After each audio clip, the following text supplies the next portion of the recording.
all the way in Switzerland, and you're tuning into the Black Fire Radio, and you're listening.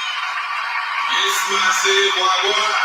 And the Rockets here, Jamaican brother there, reaching out to all the massive on the African continent, and you're tuning into the Pan-African Bliss Show with your host, none other than Joby, from Monday to Friday.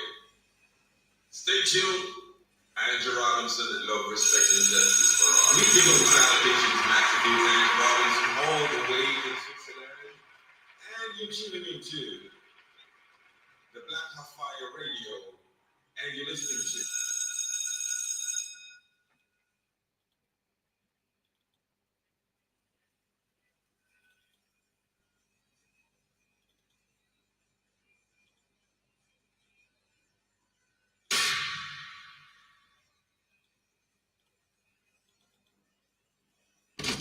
Broadcasting live worldwide.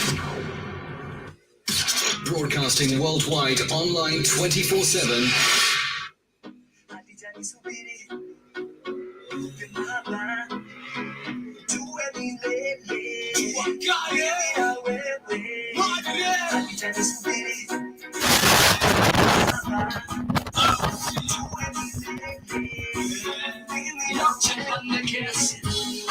Subiri iwe wako nikupe mava yote tuwe milele mimi na wewe akijani subiri iwe wako nikupe mava yote tuwe milele mimi na wewe kutafuta na sieni mbengo pia ngependa kukujua nipe mkono tafadhali tupoje mtaa twende nje mbali sana mali.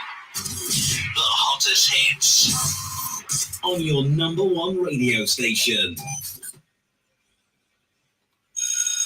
greetings and salutations, massive. Here's Andrew Robinson, all the way in Switzerland, and you're tuning into the Black Fire Radio, and you're listening to the African Diary Show with Cathy. Massive greetings and salutations, massive. Why? Andrew Robinson, reaching out to all the massive on the African continent, and you're tuning into the Pan-African Bliss Show with your host, none other than Joby, from Monday to Friday. Stay tuned. Andrew Robinson, be your man.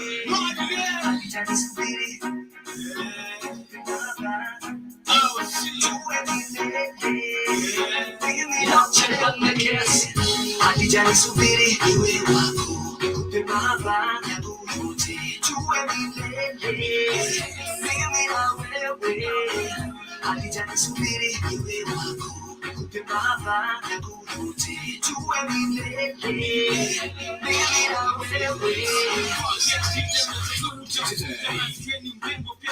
kukujua nipe mkono tafadhali tupoje mtaa twende nje mbali sana mali kawa ya masishe hivi tumetulia kwa beach tunachomona jua hivi simu ziko off kuna mtu anatusumbua hoteli star baraku ruka fanya shopping tu hizo viatu sawa hizo nguo pia hapo sawa nina mbili siku maisha tamu baada ya saa 7 tunaingia club kwa makali yote unataka vipi dijana cheza ngumi yote unataka akija tafadhali ishi na mimi lele wewe wangu tushikike akija subiri iwe wako nikupe mava yote tuwe milele mimi na wewe akija subiri iwe wako nikupe mava yote tuwe milele mimi na wewe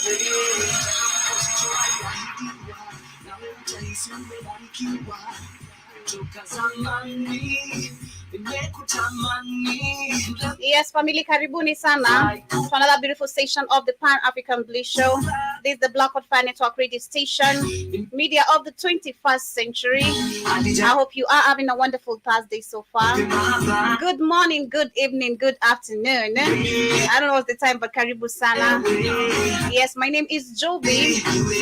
Yes, and of course, karibuni to today's discussion. Welcome, Asante, and of course, Asante sana to everyone who's listening to me via the radio station, for tuning in on Facebook, on YouTube, on TikTok itself. Karibuni sana, and also all those who are live with me on the show page and also on Rumble Live as well. Karibuni sana once again. I hope you guys are doing amazing today. And today's conversation, we shall be discussing about Brazil pushing for a better representation of the developing countries. This is actually something very positive and coming from Brazil.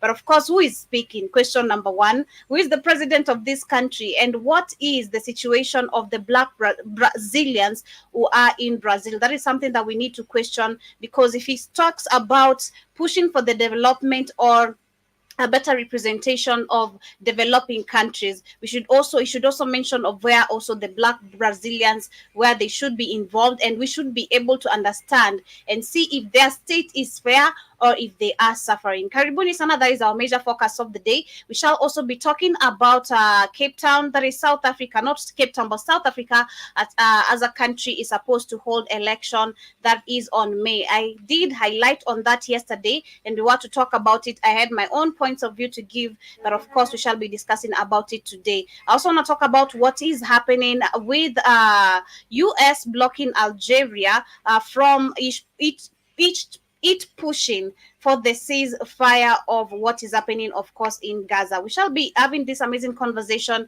and of course, I'd love to take you also back to an amazing conversation we had yesterday about the Cuban doctors being deployed right here in Kenya. That was in 2018, and of course, we discussed that in 2019 we had two of them who were actually kidnapped, and the information came out yesterday that apparently the two doctors have been killed recently, which took us back to history, and we saw the agreements that were made by the two governments, and we can see that Cuban doctors have been getting so much favor right here in Kenya. But when it comes to our people, the Kenyan doctors, the 50 of them, which actually remained 49 of them, because we saw yesterday that one of them killed himself because of depression, because of not really depression. They say they killed himself, so let me assume it's because of depression, and of course the Cuban government was supposed to do a post-mortem test and give the family the results of what conspired to the death. And of course, I'll be continuing with the details, because if you can remember, if you are tuned in yesterday, I said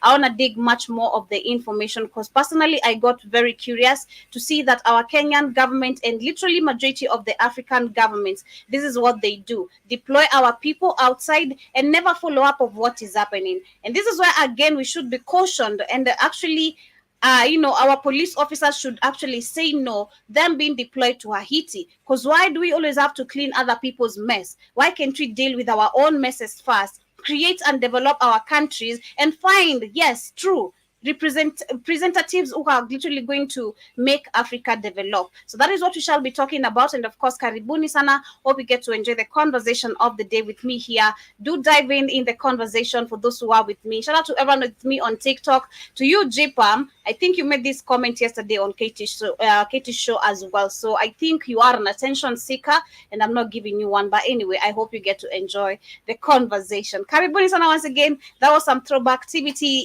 jam that I began with over there, and that is Wyre. The name of the jam is called Hadija.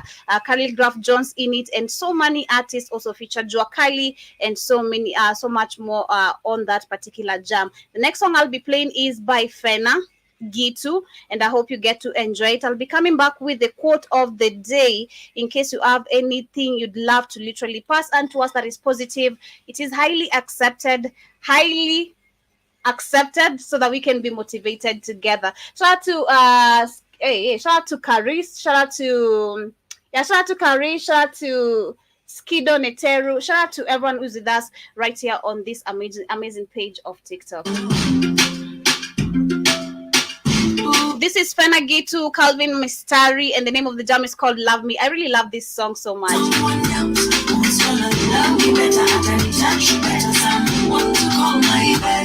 let me down, my baby. Give me one more day.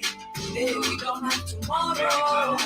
Baby, love me today. We've been dating, my baby, for too long. You know my feelings for you, they like a song. Thank you so. Thank you. Hey. I never do you wrong. I know sometimes me now with you. Thank you so much for tapping the screen, Caris. Kutugonganishana, plus neglect Do follow the host if this is your first time right here. for granted. Try to rob less. Living isn't a solution. We're back in a minute kuonyesha evolution from having you more, having you more, making you more, making you no baby.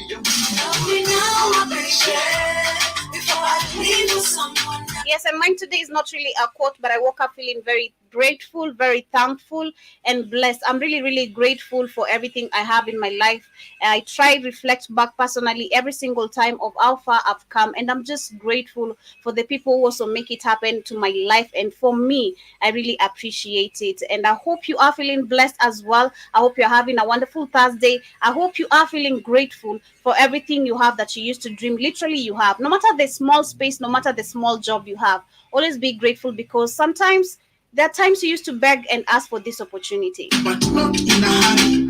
I'm sorry nilikuhata kibali. Nashikaga nale ukileta swala ngwale. Umepamba akishore. Usinichore. Before I leave with someone else who's gonna love me better, I can touch you better. Someone to call my baby. Don't let me down, my baby. Give me one more day. Maybe we don't have tomorrow. Baby, love me today. Love me. Do you love me? Nakupenda design ya Romeo na Juliet. Do you love me? Do you love me? Nakupenda. Nakupenda sana. Do you love me? Do you love me? And you're tuning into the Black House Fire Radio. Yes, and of course, karibuni sana. Hope you guys are doing amazing and having a wonderful Thursday so far. Hope you are doing amazing and having a wonderful Thursday so far. And of course, karibuni sana to another beautiful session of the Pan-African Bliss Show. This is the Black Fire Network radio station. In case this is your first time right here, kindly consider following the host wherever you are listening and streaming live with us from. And also, do find it, rather get 1 minute of your time and go to the Google Play Store and download our app. We promise nothing but amazing services over there. And one thing I always say I love about our app is that you can be able to stream live as you literally use the rest of your apps on your phone. You can be chatting with your friends and family on WhatsApp and still be able to stream live on the Black Fire Network radio station. All you gotta do is just have the application, and which also takes you to our website that is on the www.blackfirenetwork.com, where you can be able to actually access, pages like the show page, which I'm live right now. You can be able to conversate with me over there. Shout out to everyone who is live with me on the show page, and also you can be able to have an amazing conversation with us over there. You can also purchase some merchandise on the apparel store, and on the social page you are given the chance to share amazing videos or any articles that you find are informative to Black people. But yes, as we get started with the conversation of the day, like I said, I want us to start with the story we were discussing yesterday about the Cuban doctors, and I promise not to get mad. Shout out to Darktooth. I promise not to get mad. Yesterday, I got so emotional discussing this, and it took me back to a lot of history, of some of the things that I escaped. And when I see our people going through this, it just saddens my heart, and it is so sad. And we blame our system for failing, promising us things that they have not been able to fulfill, but just putting their greed in front. So it is super, super crazy. So on the videos that I have aligned for you, remember yesterday we saw that 50 doctors, we had 100 Cuban doctors who were actually deployed right here in Kenya, and they were actually sent in all the 47 counties. And according to my further research that I did, I have one of the videos of where we have these women, two Cuban women doctors who are here giving services, to the people who have so many different conditions. And if you try to look at these conditions and some of the things explained here, and the behavior of also our people, you'll pick a lot from this video if you're keen, and I'll be explaining some of the things that you'll be able to pick here. You can see the treatment, or rather the colonized mindset of when you see Mzungu, the reaction of it, and not understanding, despite us getting all this free medication, someone else is suffering somewhere, and these are the people who are deployed in Cuba. So we had 100 doctors, note that, deployed to all the 47 counties of Kenya, and all of them have a job and well paid. In Cuba, we had 50 doctors Kenyan doctors, to be specific, who are deployed there. The main reason why is because they were supposed to actually further their training services, and this is for them to be able to, maybe come back better, or maybe to be able to be deployed in maybe other places. I don't know what was the reason behind that, because our Kenyan government did not even tell us after them being trained, are they going to be staying there? Are they going to come back in the country, get job opportunities? Are they going to go to the UK, or what is the procedure that is supposed to be taken? Which leaves a question mark for me and to the system itself. Okay, so these 50 Kenyan doctors, who are deployed in Cuba, we saw that yesterday one of them killed himself. I quote what they said. And of course, apart from that, we saw that all of them were complaining. Before he killed himself, 50 of them were complaining about how they are being mistreated. They're not getting any food. They're not, they're being mistreated literally. And we've seen this behavior everywhere we go as Africans. I mean, how many times do we see our Kenyan ladies and even men, coming back to the continent crying because of the mistreatment they get in places like Saudi Arabia, in Qatar, and all that? But it is such a shame to see when such things happen, like quote what one of our politicians or representatives said, that it is our behavior and backache behavior as African people. We take our culture, because I think that's what he was trying to assume. We're so backache, we take our culture. We're not trying to adapt to people feeding snakes and dogs. That is what you're trying to tell me. And this is why we end up being killed.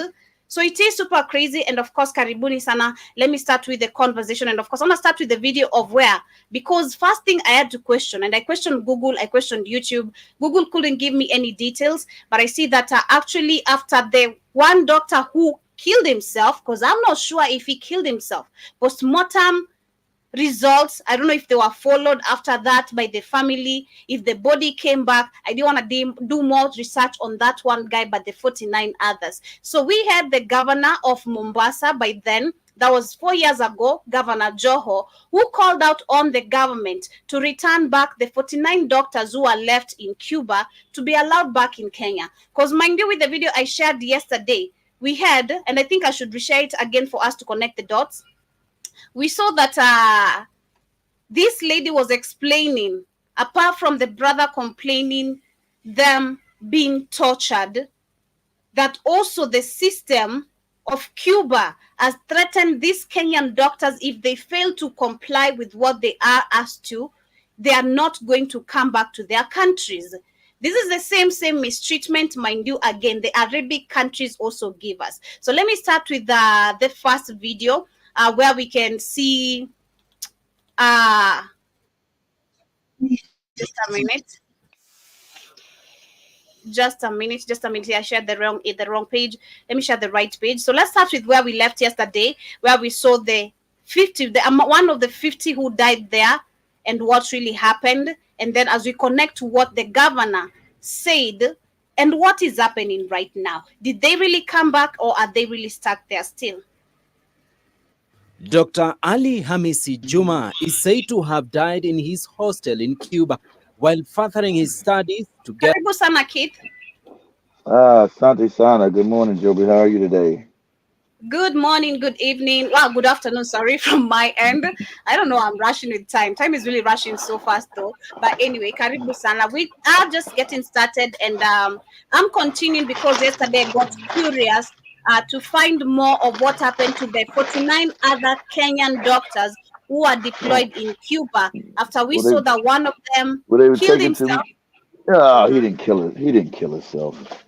Yeah, but that's what they said. We just quoting that, but we know it is not true. We're not gonna say we murdered him.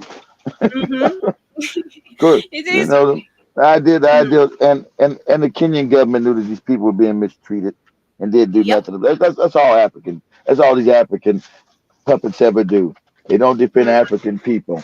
Dangerous when you leave Africa and then you don't, especially when you're ignorant, don't understand white supremacy, how it works. Because even the black Cubans were treated poorly in Cuba because remember, these are the former slaves that were taken out of Africa. So you're talking about Cuba is a Caribbean island, Joby. So you got the Caribbean. Cuba's Yeah. next to Jamaica. You got Jamaica, you got Cuba, but Mhm. Jamaica is majority black, so they didn't experience that racism because they were the majority. You got Mhm. Cuba, Haiti, all those countries, all those islands are next to one another. But Mhm. Cuba was historically brutally racist, That's the background. It's funny when Cuba became communist, all the other races that left the island are now in Miami. All those other yeah, they end up when the country got taken over in the 1960. Do me a favor, real quick, Joey. Yeah. Open up a tab. Say what year was the Cuban Revolution when they overtoppled the government? I think it was 1958, 59, some of that. 1953. Was it 19, no, 53? hold up. 1953. Then there's 1959. Yeah, Let it's me get to read this. 1959. It's 1959. 1959.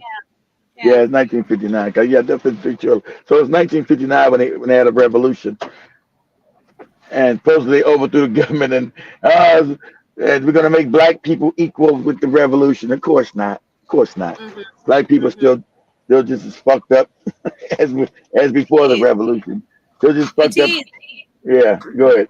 Go ahead, It Joby. is Yeah. really messed up. And of course, along with that, I'll be sharing also a video of the son of Fela Kuti, who goes by the name Sean Kuti, who will also be talking about revolution. That is after this conversation, because personally, I went, did much more research about the 49 others, but there's nothing to be found actually. 4 years, no details, No, nothing. no, It is. Cubans are not going to talk about it, and the people, the Kenyans are not going to talk about it. They don't have the money to go to Cuba and investigate a story when nobody gives a shit. The government didn't It is. care. The government didn't Isn't want it to find funny? out. Isn't it funny Ruto can spend 104 days outside but not pass by Cuba, and check if our doctors are okay, But the Cuban president can come to Kenya to confirm if there's a bomb of just two doctors, imagine. Two. How Because many because Africans are killed because outside? because Joby, these psychopathic despots in Africa are raised just like white. They don't give a shit about African people. The other people care about their people. It's the natural. You care about the group, the race you come from, Joby. But the African has been told, especially these people, have been told to hate the race they come from. So that's what you see when they go to Arabia and other places. They're mistreated. Don't nobody do shit. Don't nobody say shit. Like I said, Joby, you got open slavery today in Northern Africa. None of these puppets has said one goddamn thing. Mm-hmm. Very Organ true. harvesting, organ harvesting. They've said nothing, Joby. Nothing. It is crazy. But let me share this very quickly as we connect the dots for those maybe who are catching up with the show right now. For those who Together are with with me on TikTok, 50 other I see we have Selim Hilary. Thank you so much for tuning in. I hope you have something maybe to say about this conversation and what are your thoughts regarding African leaders always deploying our people outside in search of better opportunities, better pay, while they literally when they get there they are mistreated or come back when they are dead and nothing is ever done. So let me share this. other Kenyan doctors under a Kenyan and Cuba medical exchange program. That's my brother. He's dead in Cuba. I have asked why the cause of the death, but up to now, we don't have any reports. According to the family of the late Dr. Juma, he had complained of the harsh living conditions in Cuba and had even demanded that he be brought back to the country. He Exactly. had complained to me, and he said that You know, of they're experiencing a lot of difficulties. The course they payment which they do. get They're not is paid not what nothing. we have been told that they Yeah, will get. because it's a poor country. And they didn't even, the fact that you don't know that as a doctor coming out of Cuba, why the hell would I go to Cuba and Cuba's poorer than Kenya? You crazy? That's the saddest part, and that is the thing that I got very mad yesterday because Mm, it's crazy to see how and I don't blame us sometimes, but again, I also mm. blame us for just being ignorant. Because when I was discussing this and got very emotional, I tried looking back of how my dad was, and it is Africans majority have this mindset of if you take a flight, go outside, I life is know, better. Joe. I Life know is better there. because you talking about the ignorance. I told you the ignorance in Africa is absolutely on another level. It's fucking insane the ignorance in Africa. It's absolutely crazy. It is insane, trust me. It is insane. Because I don't understand how this man kept on seeing stories of people from the area literally were in. Women, you can hear women are dead. Someone went to Qatar, they didn't come back, they are dead. And still this man kept on pushing people in my face. Can you talk to Joby so she can agree to go to Qatar? Can you talk to Joby? Can you maybe try convince her? Hell no. I'm not Because going there. let me keep it honest. The dad's a no good dirty bastard. He's looking at you as a meal ticket where you would send money back to his ass and And pay for his lifestyle. I'm not even feeling sorry for you saying that, being honest. I'm not even feeling sorry. Because, call a spade a spade. Call a Yeah. spade a spade. It is crazy. And there was a lot of mistreatment. He was talking a lot, and in fact, he had decided that enough is enough, and he's coming back. He said that he will just come back.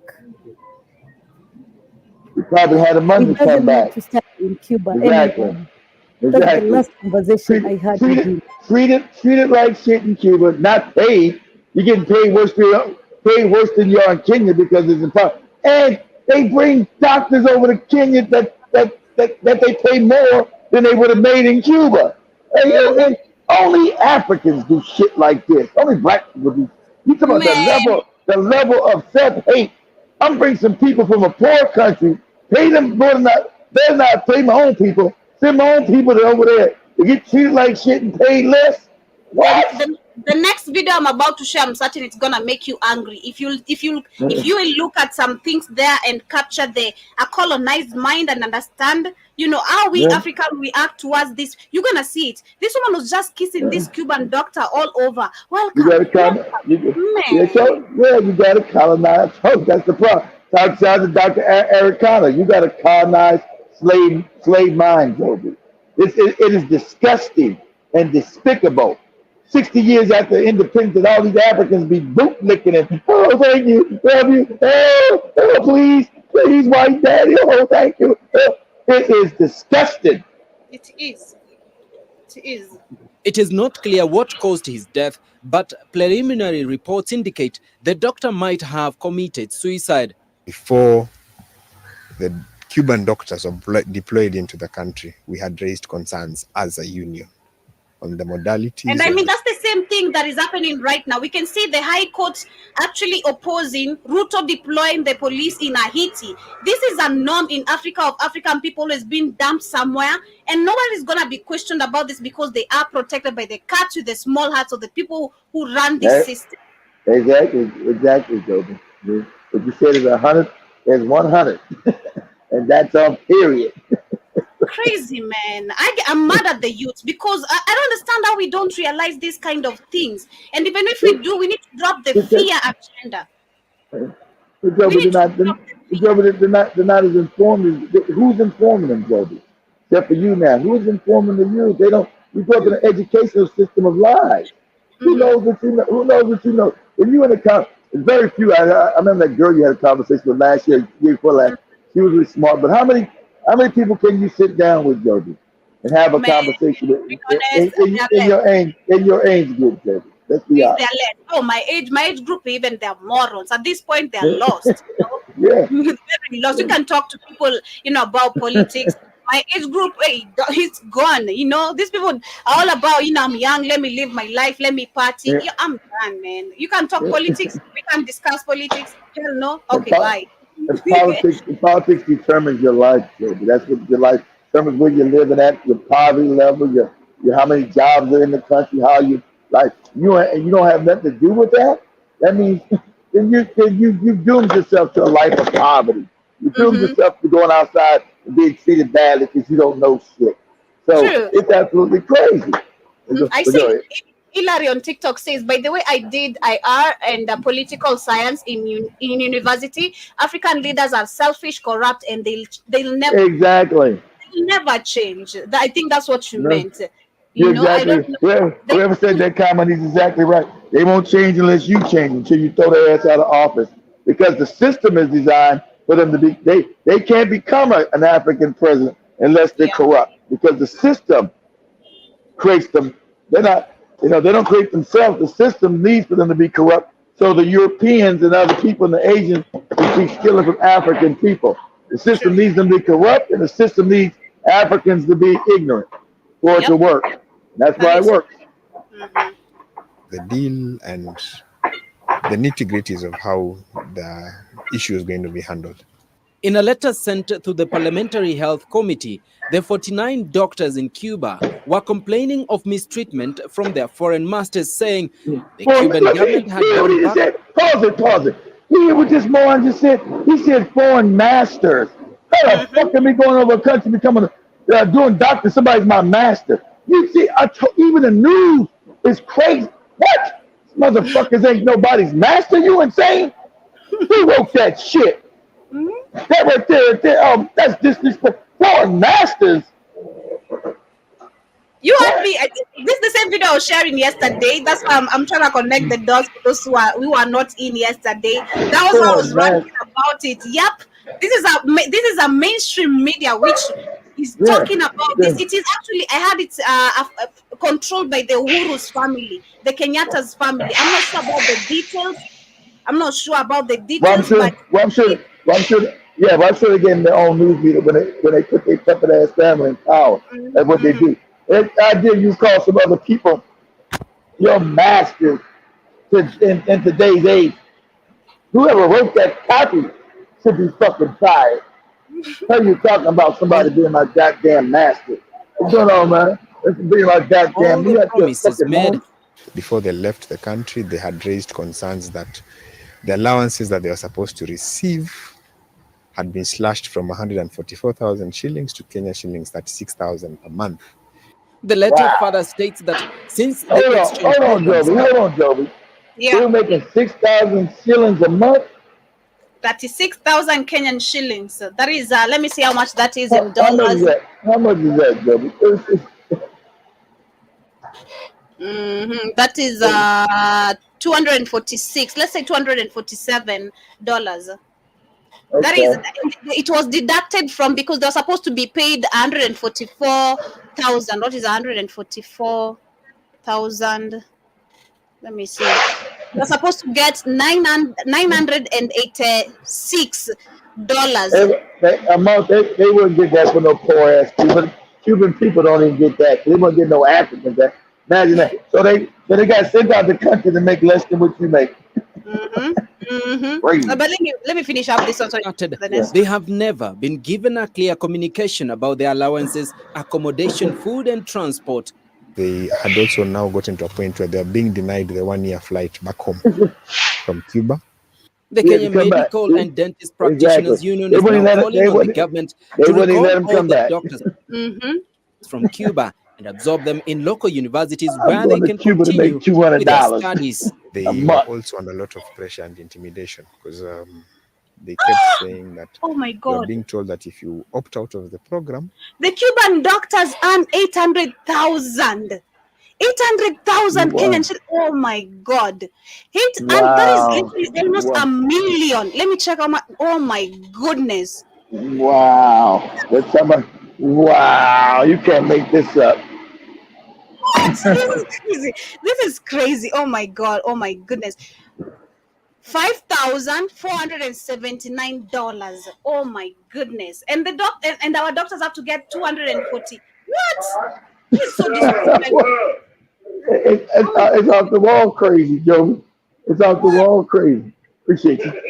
Then what is going to happen is you will face disciplinary action in the counties. You'll be deducted monies that had already been paid for the program. The body of the late Dr. Ali Juma has undergone post-mortem in Cuba, and the family is awaiting. And I'm certain things today they have not gotten results of what really conspired. Even if they got the body, I'm certain they were not told the cause of the death. Because how many Africans have we seen? You know, they're not gonna be taught. They're not gonna be told. You don't care. You don't got any power. They'll tell you, shut up. So what? Go away. Go away. After that, we had our governor, of course, after that young man who killed himself, allegedly, our governor by then, that is 4 years ago, he came out and actually was demanding these doctors to be allowed back in the country. But I bet, again, I saw on one of the videos that Kenya lost its appeal on the deployment of doctors, something like that. It lost some appeal on that particular case of the deployment on the doctors, but the governor came out, called out on that was Uhuru Kenyatta, who was then in the seat, told them to try and bring back these doctors, but nothing has ever happened because we're not seeing anyone still talking about this, and we have no details. And I believe this is a case that should be followed. I believe this is a concern that should be raised even by the media itself, because it's been 4 years. There's no you're telling me you're in the media and you don't even have any clue, or not even you're not curious of what you reported some time back to try report something new. You should be curious. You should, and that's why we understand this is a controlled system and controlled. Exactly. Exactly. They don't got the right to do the stories that they want to do, Joe, but they do the stories that they told to do. And then they say, don't touch it again. Exactly. Controlled media. Let me share this. Politicize this process. I mean, we have a family that has lost their loved one. The only thing that we can do is to support them during this very trying moment. So for me, my interest really is to be able to get the outcome and pass it on to the family.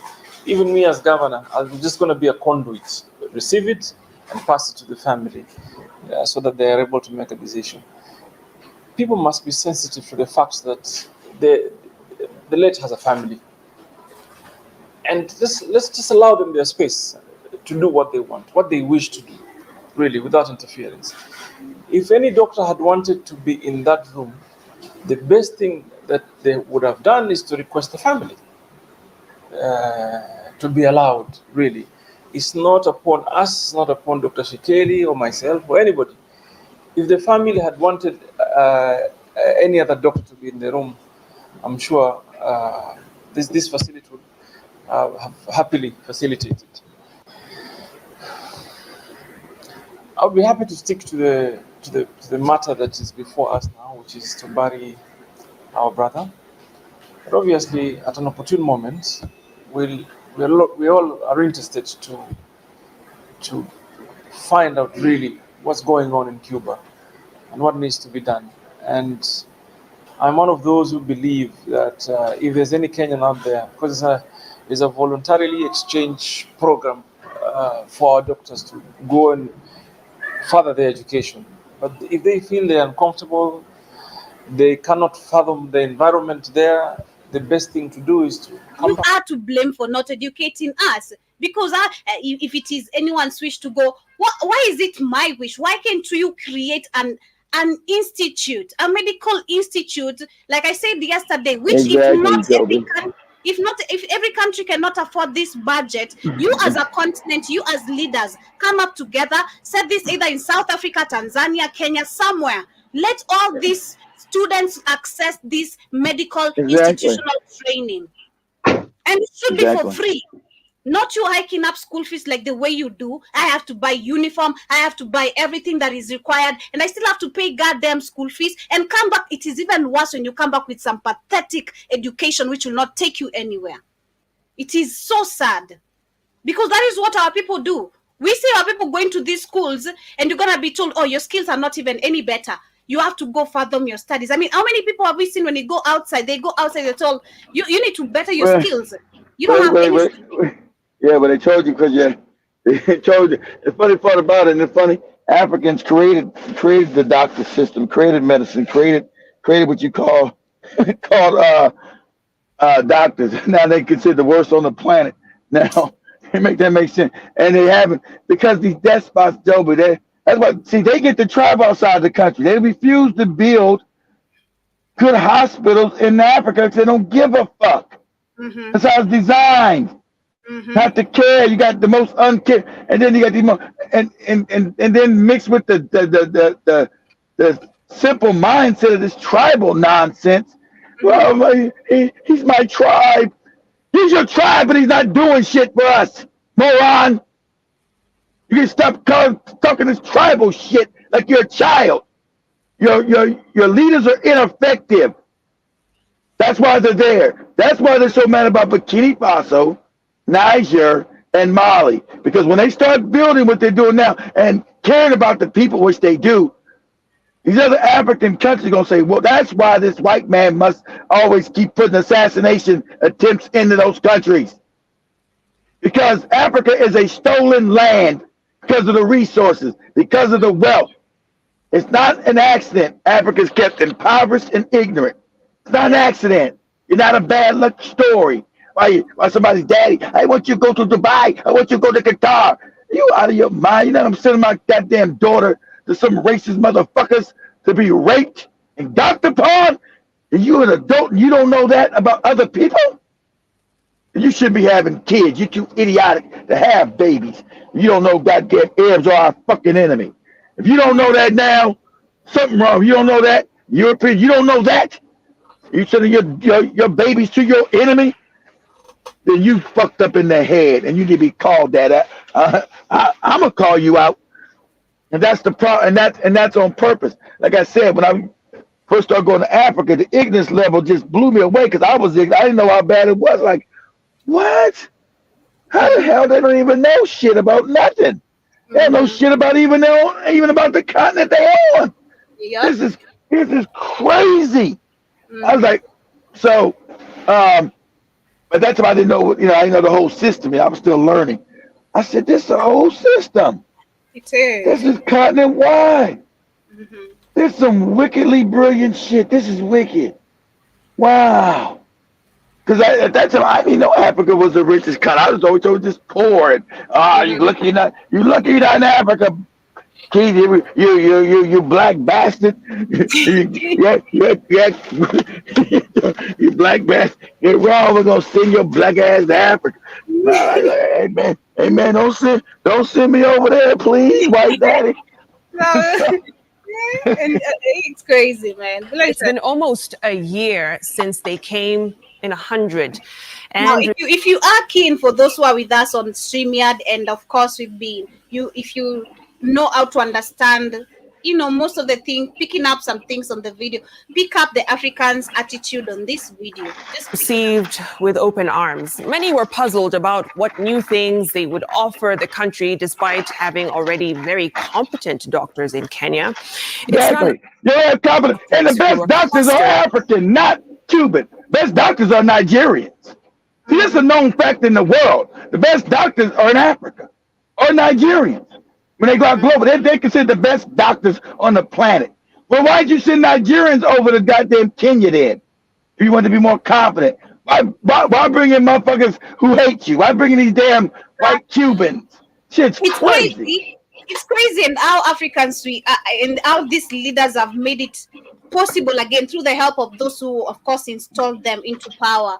How Africans cannot collaborate with each other, Exactly, Joby. With the borders, like you say, with the borders, we think we're different. That is the Africa majority and assumption. Those who do not understand history or not educated enough or don't have much more information. The borders, we think we're different, and then we have now the system. If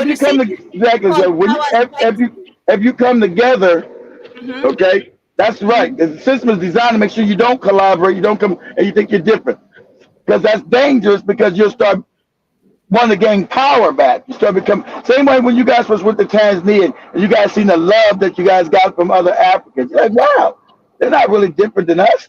Wow, because so the love in Tanzania is so overwhelming. It is overwhelming.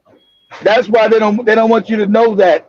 Get in contact with your people. So if I keep you poor, you can't travel. That's one thing. I got these borders, so I make it so hard. The hardest place to travel in the world is what continent? Can you guess? Africa. Hardest continent to travel in is Africa. You think that's an accident? No, on purpose. So they want to make sure you don't collaborate with each other. They want to make sure you don't work with each other. So the European are always be in the middle, so that gives them power. It's wickedly designed. Shout out to Sister Africana. It's just so wicked. Go ahead. It's crazy. Into family doctors and specialists. However, the unfortunate abduction of the two Cuban doctors a little over a month ago from Mandera County sent panic. Dr. Acel Herrera and Dr. Landy Rodriguez are still in the hands of a militia group, forcing the government to withdraw the Cuban doctors from 4 other counties, including Isiolo, Wajir, Garissa, and Lamu, with fears of an imminent threat. Now, with rescue efforts still ongoing, we prepare for you a scorecard of the other doctors in other counties. How have the services gotten to the patients who need them the most? And most importantly, have they had any impact? Saida Swale visits 3 different counties just to understand the modus operandi in this special feature, Beyond the Hospital.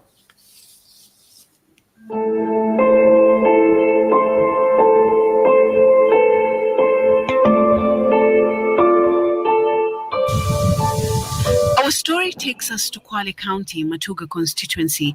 At the Matuga Health Dispensary, we find the clinical officer in charge updating Dr. Milagros Sotelo, a Cuban doctor stationed in Kwale County as a family doctor, about the state of Mzee Mwanzi.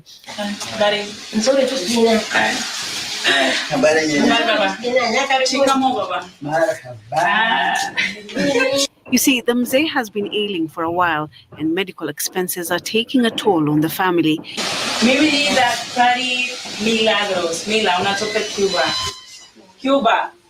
He can no longer move to the health facility. This is the first time Dr. Sotelo is meeting the family. She is worried about the reception. Mzee Mwanzi has a urinary tract infection and is often unable to pass urine, a condition that has confined his wife, Asha Thumani, at home. She put her life on hold to be by her. This is what you remember the late aunt that I went to the burial, she also had the same condition. So that's what I think also killed her. She also had that condition. Yeah, urinary tract, very simple, but it's very simple to treat and get rid of, but in Africa, it'll be hard because of the damn outdated services and not having the right kind of equipment. The funny part about it, why would this lady want to go back to Cuba? Because Cubans are racist as shit. Because she's making more in Kenya than she would ever make in Cuba. That's why. She will say, they will say it, yeah, I feel like now I'm Kenyan, and that's how they now start overstaying. They start taking over lands because they feel now Kenyan. Like the same way we have the white farmers of South Africa. We are South Africans now. We don't need to leave this land. All right. Husband's side, emptying his urine bag and being by his side. It hasn't been easy, she tells us. Mara ni turauke twende Sambweni. Tukifika daktari tumemkosa kwa sababu ni wale madaktari kuja asubuhi. Tukifika huko mara tumechelewa kwa sababu ya magari. This is on purpose. This is something again, what I'm understanding and picking from this video. These counties where they deploy these Cuban doctors, of where families need personalized doctors, or maybe where hospitals are so hard to reach. It's again on purpose. This is something that is because we have governors, we have MPs, we have representatives of these counties, and we have money allocated when the budget is right. Every single year for this kind of things. Oh, I need money to go do this and this and this. Where's the money? Why are you bringing us Cuban doctors to tell us, oh, this is now special, you should feel? I'm not feeling no special. You build up a hospital. Exactly, Joe. See, but if they're not asking like you have informed the way you are now, they'll still take the abuse and the theft. That's why you don't have water in school. People going to get water in a goddamn bucket and shit in a dirty river. You're like, what? That's politics. It was on Tuesday when Dimore was doing his news. Then Kamlesh and I rushed to eat dinner before we started our show. Then when we were eating the dinner over there, we were watching news. Watching news, we can see the kind of adverts that comes after news is people fetching water in dirty air. That is the advert. That is a whole advert. I'm like, wait, what? Kamlesh and I were like, wait, what? Then he was like, yeah, this is what we were talking about last week, how privileged most of the people are, especially us, that we don't see this kind of problems. And this is why it is being programmed to literally continue showcasing the poverty of Africa, and why people like, how is he called, the one who built wells? I forgot his name again. Mr. Beast. Mr. Beast, coming to Kenya and most African countries. Oh, I just built some wells, this is not for YouTube beneficial. Come on. You know what you're doing. Rudi nyumbani. Asha considers herself lucky. Every time Zay would need urgent attention, the clinical officer would offer his motorbike to ferry him there. But when the officer is unavailable, the cost is theirs to meet. Now, a doctor has come to her home, an unusual occurrence. Najua huyu daktari ni daktari mkubwa kule Msambweni. Huwa hapatikani ovyo ovyo daktari. Huwa hapatikani. Nimefanya karibu mara 3 nikipeleka mzee yani ili akachekiwe katika ile mpira wake. And family, this is propaganda. They're only there because they're doing a news story to make the government look good for bringing these Cubans in. Look at how the Cubans go to their homes. Look at this. That's not the norm. This is propaganda. Exactly. That is Nimechelewa na gari. He told me that they are on medication for Dr. Milagros understands that not all patients introduced to her are familiar with the home visits, but as a family doctor, she must be flexible to work out of the hospital. I can say this is 16th of August. The field is her playground and the community her responsibility, just as she would do it back in Cuba. Na daktari akija hapo nyumbani amekuja hapo nyumbani kukutibu wewe ama kuangalia mgonjwa wako. Yeah, but she won't be getting paid. She won't be getting paid. She won't be paid. She won't be getting paid this kind of money in no goddamn Cuba. I tell you that. This lady just said, thank Jesus when you see these doctors coming to your place and treating you. You are special. Just thank Jesus. You know, say thank you to Jesus. You know, this is crazy. Lady, as a doctor, that's their job. You're supposed to take no Jesus. That's their job. That's what they're supposed to do. He said Jesus did it. Thank Jesus. Sana kwa Mwenyezi Mungu.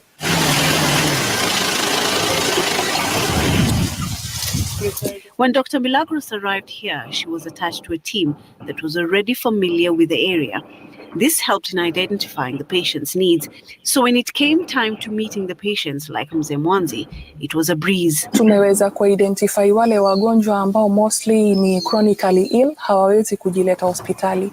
Alipokuja. Have you noticed the African doctors that are in Cuba, they're not going out to the village of poor-ass Cuba, seeing no Cuban people, because the Cubans say, hey, nigga, get your ass out of here, nigga. That's true. Tuliwa map wale wagonjwa wetu, tukawa identify, so tumekuwa tukiwatembelea sisi pamoja na huyo daktari. Her next stop is Mkongani village. Here, locals are forced to walk almost 30 minutes to the nearest health facility. But before they pitch camp, they make a stop to collect medicine for the patients.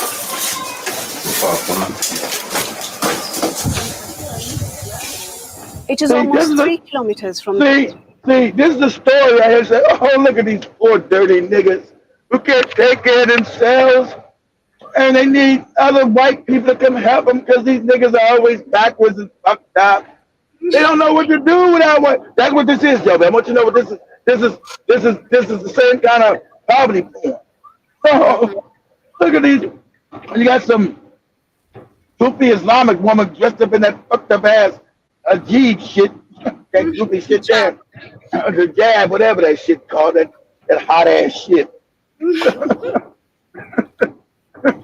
This village to the nearest health facility in Mkongani area, it would have become almost impossible for the Cuban family physician to establish patients who are in dire almost need impossible to help these wretched niggas who are dying because black people can't do shit themselves. They're too fucked up to have real doctors. They need the Cubans. They have no choice. They be dying. There's no good wretched when the best doctors are African. That's a fact. Best doctors on the planet are Nigerians. This is a undisputed fact. Huh? So what, I got Cubans over here and I'm in Africa. You got a whole bunch of Nigerian doctors in Nigeria right now. And it's not even debated. Best doctors on the planet are Nigerians. That's a fact. I got Cuban motherfuckers running around doing this porn, this poverty for these old dirty wretched niggas. Oh my God. Oh, and then pretty soon I'm out here because they're gonna have flies on their faces eventually. Yeah. These poor backward ass Kenyans. Oh. Go ahead, Joey. services were it not for the linkage that exists between the community health volunteers and the health facility. This then ensures a proper primary healthcare system that is efficient and affordable. Yule aliyoko kule hospitali hajui kijijini kwaendelea nini. Lazima apitie kwangu ndio ajue huku kijijini kwaendelea nini. From community health volunteers to Halima, to the nurse, to the nutritionist, and to Kwale. And this is everybody sees, family. Everybody like, Africa? Nigga, I'm not going to Africa. Niggas ain't got doctors. They all fucked up. Poor rich. This is what you see. And the first thing I ever, man, them motherfuckers got Cubans and shit. Ah, man, they ain't got no doctors over there. If I get fucked up and need a real doctor, they don't got no hospitals. Man, you crazy than a motherfucker. Talking about moving over. You talking about moving over there. You got me fucked up. That's what they see. This is poverty porn. These motherfuckers they got doctors like you were like 300 years ago come out to the village. That was so crazy. They only got no hospitals. The hell's going on? Crazy. That's what they showing you. Crazy, exactly. That's why white people, and that's when white people see this. Say, you know, you're lucky we took you niggas as slaves. You can be back in Africa all fucked up with the rest of these broke ass niggas over there, all fucked up with no medical care, living all crazy. Don't do that. Don't do that, white daddy. Don't send me back there. Take me back, because either way, whether I'm here or in the continent, there's no medical services any better for a black person. So you got that right. How about see that what Joe just said is completely smart. But black person, no, it's right. You're still getting treated fucked up in America. That's right. Yep.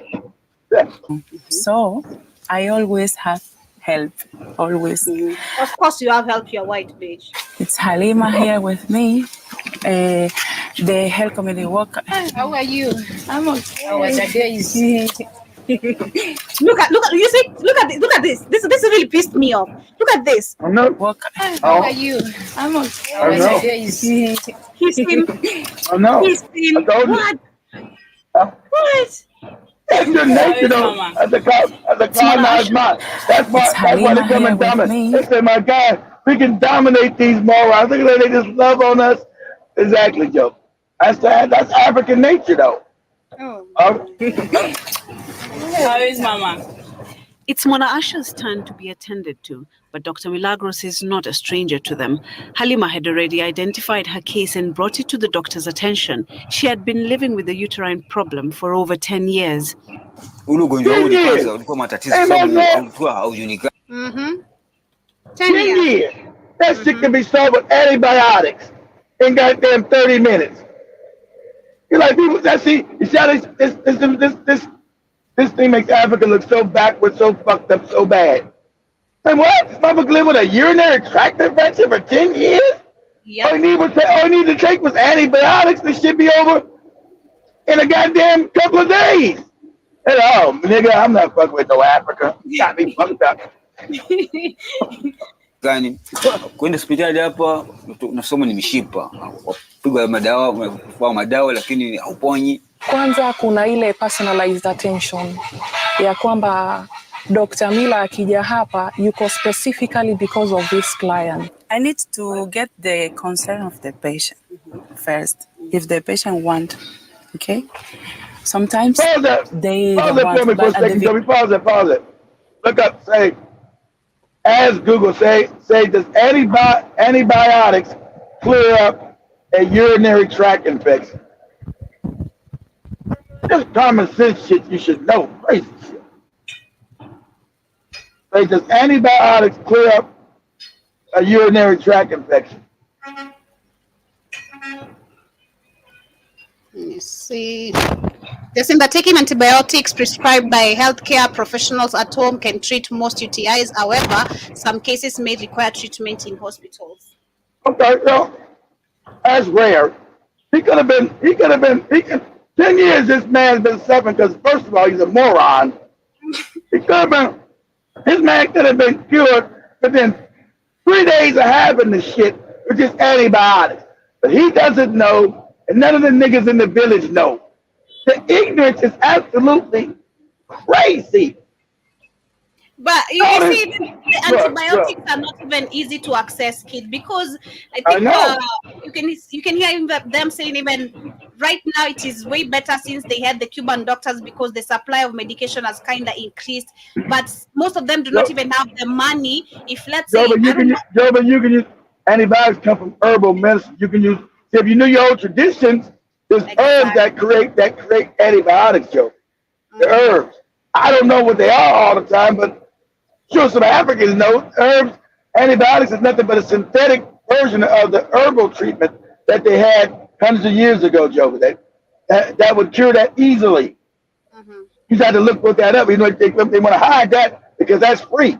You got to pick a plant and mix it together and take the plant internally, and you wouldn't have no urinary tract infection. But, you know, you're not supposed to know that common everyday shit. True. Beginning, but with time, we get the concern. When I saw the patient, I need to see how is the family and the condition of the house, because I need to see the risk factors too. We're told that it's the county that has managed the highest number of outreaches with positive outcomes in Kenya, Bomet County. This has been their mode of transportation to get to the people. Even before the Cuban doctor was posted here, 4 times a week they go through the same routine that begins at the Longisa County Referral Hospital. Developed roads, no cars, there's not even cars to use even for this medical. This is just so crazy, man. Siren is then switched on as they approach the village, a reminder to the patients that today the hospital has been brought to the village. The first thing we do is send a schedule with the area MCA. And then when we are going, we use the Beyond Zero itself as a siren. So it will help us call those people who did not get the information from the MCA. Ikifika tu kila mtu anapiga simu, gari imeingia. Kama mtu alikuwa anajua wewe ni mgonjwa anakupigia simu, unakimbia. Then wanasaidiana tu kuspray na simu. Alafu unapata tu habari, unakijitayarisha, unakuja kama ulikuwa na problem yoyote.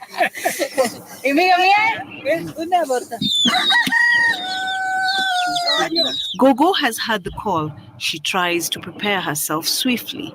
She cannot afford to miss an appointment with the doctor, but age has crept in. She can only move as fast as her body allows her. She finds her clinic book and out she goes. The Cuban doctors, mostly when she arrived, she took us through how it is done in Cuba. They don't only believe in the medicine, they also believe in the herbs. That is you, woman. Exactly. I told you. The herbs. I told you. Because the herbs came from Africa. Cuba was an African slave island.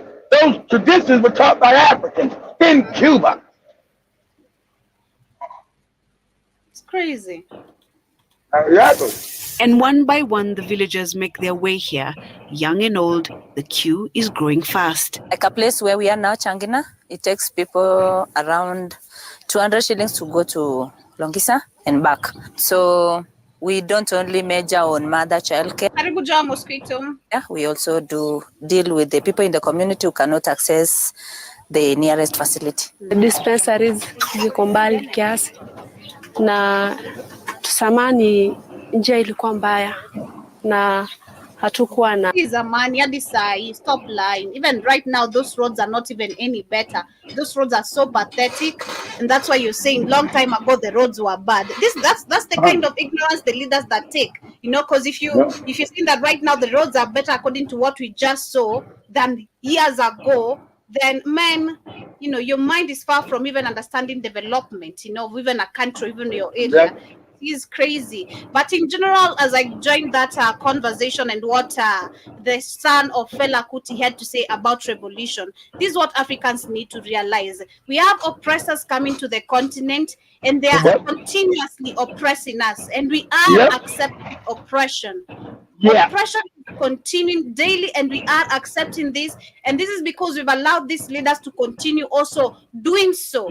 How is it that someone else gets so much privilege than me, the original? It doesn't make sense to me. Me, the original owner of my house, Let me use an example. This is my exactly house. right. What exactly, Joe? It's like your house. You allowed. First they came. Okay, imagine people came in. Okay, I come in, y'all. I knock you over your head, Joe. Bam! You knocked out. Right? I knocked your ass over your head. You wake up. Say, Keith, you been an African. Keep me to the house. I will let you in. I would have fed you. I don't want you to feed me shit. I want the house myself. And also, I want you to work for me for free inside your own house. It's mine now. It ain't yours no more. It's mine. What you and doing? So the African says, okay, I'll work for you now in your house. Then I'm going to teach you to hate. I'll teach you all kind of lies. You know why I got you out? Because you're backwards, Joe. You're a moron. You're stupid. You're dirty. You're filthy and you're black. What you're gonna do is walk out of that place dead, okay? Because I'm not letting you live alive. But you're not the average African, Joe. Sadly enough. You're not gonna come to my house and act disrespectful. I don't care if you're my boyfriend, you're my parent, you're my sister. I don't care who you are. You stepping out. You're not the average. You're not the average African, Joe. Most Africans, like that. Oh, thank you, kiss all. Let me kiss all over you.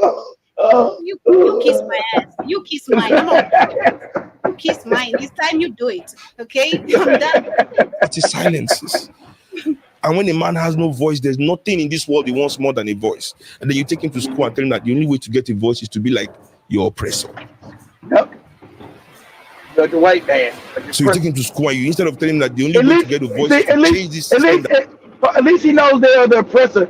You got people like Simba. Oh, the white man's our friend. We need to love him. What? He's your oppressor, you moron. Simba is crazy. Simba is just it makes you voiceless. You say, no, emulate the oppressor so that in that way you too can be like them. The hope is to end oppression, not to become the new oppressors. The oppressors cannot do it. Trust me, anybody that benefits from this system cannot do it. Exactly. We cannot even have this conversation we are having. They don't want to do it. Action and reflection moving together simultaneously.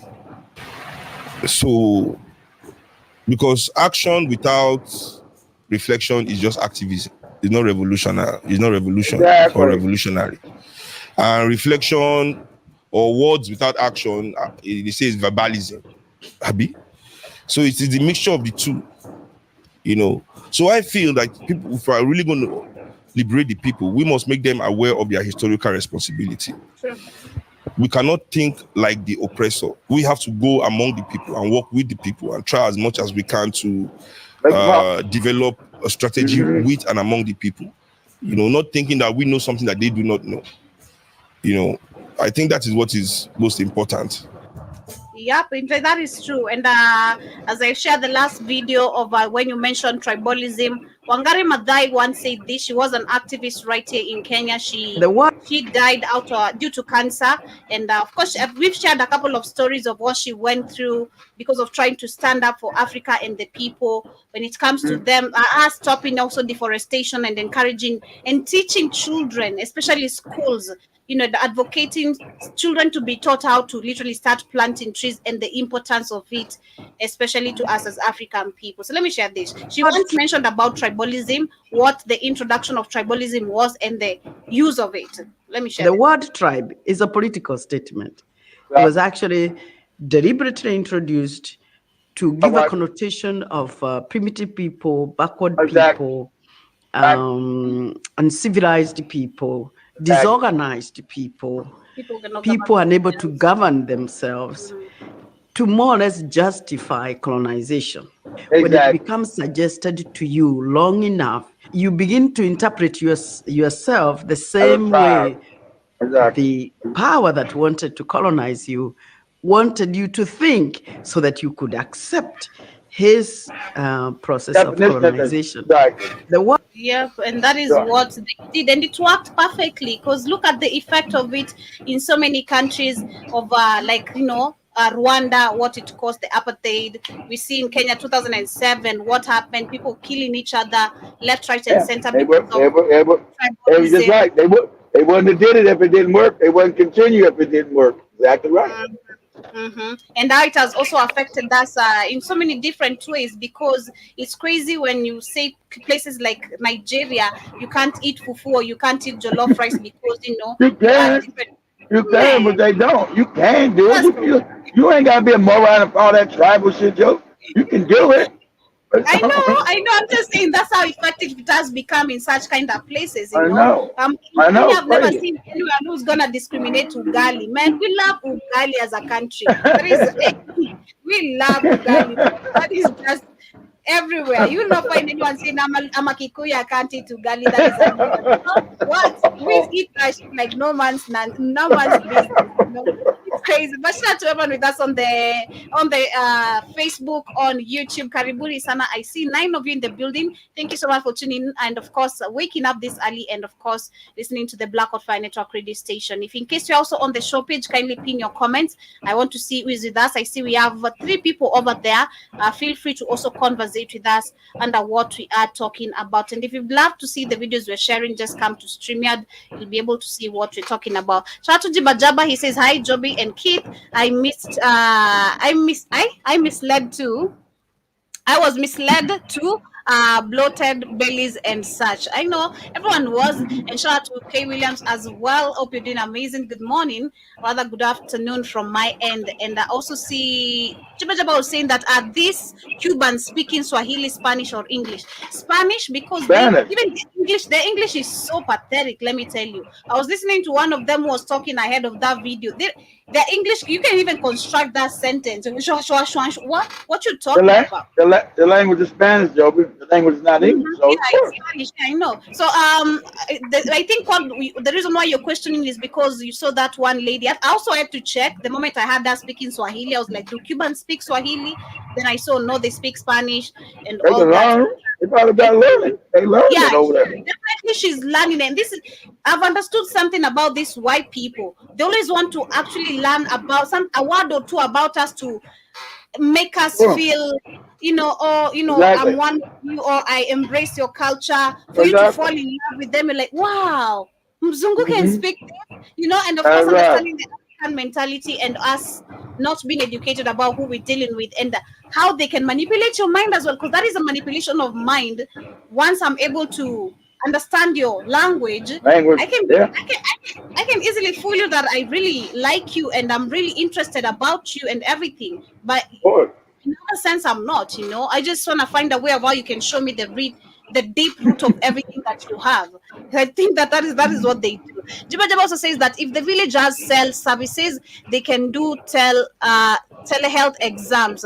What the F, Ruto? I know Ruto is sleeping, and I was laughing at a video I was telling Keith earlier today. Yesterday, lights also disappeared on Ruto when he was making a speech, and that was funny. They was trying to pass a message to him, like this is what we go through too, Yeah, lights off, lights on, lights off, lights on. Then he has the audacity to do the Obama thing. The mic's on. There's no light. What are you trying to do? Can anyone hear me? Like, why are you tapping the mic and you can see there's no light? What are you trying to do? Crazy. But also see K. Williams says that there will be a problem soon. Watch.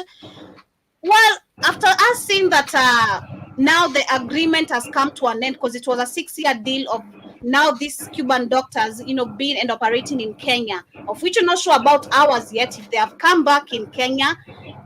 On this matter of them being here and the deal ending and them not renewing the deal, I'm not sure if they have left the country or they're gonna leave. They're gonna leave. They're not gonna get paid the same thing. Deal's over. I'm not paying their ass no damn money like that. Go back to Cuba. But 6 years, don't you think 6 years they've adapted to a lot? They understand now a lot, especially of course they do. Of course they do. Let's say I've saved enough money to stay maybe in Kenya or maybe buy a land, because 800,000 is not small amount of money. That is a lot of money. I know it. Most of them wouldn't want to go back to Cuba. It is crazy. Also, Bataba says that to this story, poverty, porn. It is a lot. It is a lot, trust me. And that's why I had to continue with the story. And unfortunately, I couldn't find the roots of if the 49 doctors are still, if they came back, or if they stayed there, they remained back in Cuba. The situation is unclear. They're back. They're back. The Kenyan. Yeah, because it's over. The agreement is over. So the Cubans had to send them back. They're not gonna stay in Cuba. Cuba's not gonna take care and feed them. So they're back in Kenya. I mean, they have not been feeding them even when they were there. So I mean, I know, but I don't gotta pretend now. Now you niggas get out of here. Okay, but yes, Keith Jibajab also says that Jibajab says that, but would she kiss me or my wife like that? No. I know that's right. And also see Jibajaba says that my mom took acidophilus remedy that I can't pronounce the first name, homeopathic remedy for the urinary infection. Yeah. It works easily. Easy information with herbal stuff. It works easily. That's what Jim said. Is that the fact that Africa has been taking out his culture about anything no more? That's what I told you, man. I can't be reborn over in Africa with these morons. Like, oh my God, oh shit. I'm like, oh man, I'm back. Look at these parents I got. Oh, it's gonna be a rough life, nigga. Shit. It's crazy. And also Siji Badura says that I thought every village had a medical man or woman with. Unfortunately, in these places like Isiole, Moyale. Those are lies you told you, but you haven't to whisper. No, you talk about. I know what you're trying to say. They're trying to say there's a witch doctor. You got a witch doctor in every. That's made up white people shit. Yeah, we don't have doctors there. We don't. But also see K. Williams says that watch out next they will bring mobile abortion clinics. They will, man. They will. And I'll not be surprised. Just saying I see so many opportunities for Black Americans in these villages. Many. Trust me. So many. And this is why you need to come back to. You need to come to Africa, explore, especially when you go to these places. Trust me, you can start something. You can start something. Can, oh my God, you can start because you remember, Keith, where we got the land. Some of the ideas we had, some of the businesses we can put there back in Tanzania, and it is. If you look at the place, because it's less developed, it's still a developing place. These are the kind of ideas you come with. You see someone is struggling to go to the supermarket, open a small supermarket there. You start having a competition, make the distance shorter for people, and actually you're gonna attract so many customers. You see, people cannot access water. Find a way of how you can, So we just told you it's right. The thing with entrepreneurship, you must tackle a need. That's what Joby just showed. That's how you get rich. You tackle a need in an area that's underdeveloped. Since Africa's underdeveloped, Joby just showed they need that shit everywhere. So that's your opportunity to make money. It is there and it is available. It just depends who is ready and if you're willing to take the risk. Because everything is a risk. Trust me. Without you putting a risk in it, you don't know if you're capable. Always try, and if you have the right people to guide you, everything will always prosper. That is just the facts. And also C.K. Williams says that those puppets do not give a damn about their people. That is true. I mean, they never did and they never will. And you're also saying that if a pit bull bites me, I'm not gonna pet it afterwards. That is true, and that is what African people should have learned from that quote. I think that should come actually as a quote, or a wise word. And I also see you saying that 100% the leaders do not care. And you're also saying that Cuban doctors probably say stop eating ugali. Oh my God, man, we don't care. I am not stopping eating. I'm not gonna stop eating ugali. Personally, I'm a die eating ugali. Not like that though, I don't wanna die choking on the ugali, but I'ma eat ugali, man. That is my food. And also see Williams says that those Cubans people will be running things soon over there. I'll not be surprised. Indians are, Chinese have already 2 malls here, China Square, and it's running. I mean, so am I going to be surprised if Cuban doctors also open a hospital and call it the Cuban hospital? Because they always name shit after them. That is one. You're in my continent, but I have to enter in a Cuban, a Chinese, and then shame on our people. Because we keep on embracing this and keep on allowing these people to come and flourish here. We support them while we fail to support our own. And this is globally. And that globally, Joe. It is crazy, man. We need to wake up and understand that people are slowly snatching our wealth from us in their own benefit. For their own benefit. You will never be considered to benefit while a white man is standing in front of you. You need to knock the shit out of that person. You don't need to give them your penny. Do they know how you've worked so hard? One thing you should question yourself actually as an African person, no matter where you are, you should question yourself about your money, how you've worked so hard to get that, even if it's $1 or even 50 cents.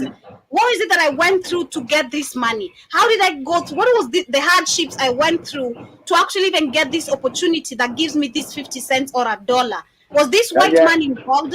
Or did I have my people trying to support me? Did I have 1, 2, 3 people? Or did I have to go to a Chinese man to beg? And if I did go to a Chinese man, I'm certain they kicked my ass because they're so racist. Or even tried to maybe say, let's eat this black man. You know, he looks yummy. Some sort of things. You should question and you actually should be very selfish about your money and considering the effort you put and giving. Understand also money is energy, something else. Who are you giving your money to? Who you get energy to? You get energy to racist people that use your money against you. Now you're asking Joby to be self-reflective, and you must be. You must have knowledge, Joby. If you're ignorant, you don't have no self. You don't know how to You don't know how to reason. What you just did is you just went through a system of reasoning, Joby. Most African minds cannot do what you just did. They have lost the act of reasoning. Man, trust me personally. I think I'm that one person. I'm that person. I don't give my money just to anyone. Even if I see a new shop open there today, I'll not go support that shop. I'm still gonna go to the shop I go every single day because I don't know you. I have to observe you. I wanna see your behaviors, and I'll try maybe once come support. If I see your attitude is off, I don't like bad services. If personally I don't like that. If I see anyone's attitude is off, I'm not coming. You don't deserve my money. Do you know how hard I had to get that money giving me such an attitude? You guys go away. I'm not giving you my money. And also C.K. Williams says that yes, they will leave no money. And also C.G. Badaba said that watch out, Nairobi will have a little Havana soon. I hope not. I really, really hope not. I really, really hope not. But anyway, moving on to the next conversation, as I promised yesterday to talk about South Africa, which is supposed to be holding elections on 29th of May this year. We remember that last year we had so many African countries that did have elections. Countries like Liberia, we had DRC Congo, where Skedi was installed back as the puppet and all that. So I don't know in South Africa who's gonna take the seat, but I hope it's not Skedi, but Ramaphosa. Yeah, Ramaphosa. I hope it's not him. I hope someone else comes in, but I hope South Africans. No puppets. I don't know, man. There's no independent. There's no independent party in South Africa, Joe. Whoever comes in is going to be another puppet. Yep. Because, again, South Africans, after what we discussed yesterday, majority, I think, are living in fear to fight for their system. And it is hard to form a revolution just like that young man said over there, especially if you don't have a unity. We have people who, we have mulattoes. Literally, it is crazy in South Africa. When you look at the elections, how it's going to be performed. So they're saying that South Africa will hold a national and provincial elections on May 29th. President Cyril Ramaphosa gave the information, and Ramaphosa's ruling African National Congress Party is expected to face a tough challenge to retain its parliamentary majority in the country's 7th democratic elections since the end of apartheid system in 1994. He says that the 2024 election coincide with South Africa's celebrations of 30 years of freedom and democracy. Indeed. Okay. Yeah, right. In 1994, the country held its first democratic elections after the fall of racially segregation system of apartheid that had brutally oppressed Black and other non-white South Africans since 1948. He also says that beyond the fulfillment our constitutional obligation, these upcoming elections are also a celebration of our democratic journey and a determination of the future that we all desire, that you desire, because what South Africans have been begging for so long is for you to get rid of the white people, you know, deal with these white farmers, to bring back the lands like what Zambia did, you know, try literally.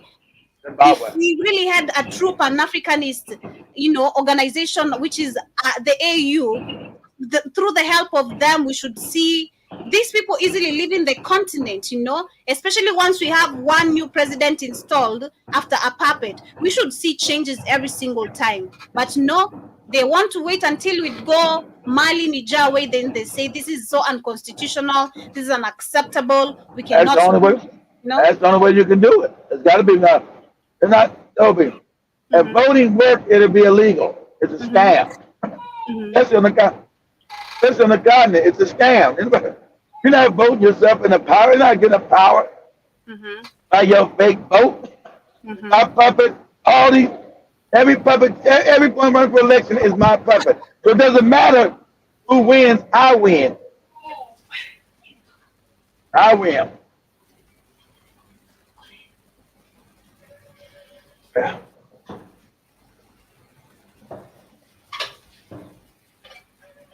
I don't know, he's just making noise. Who kids are those? I don't know. I'm like, yo,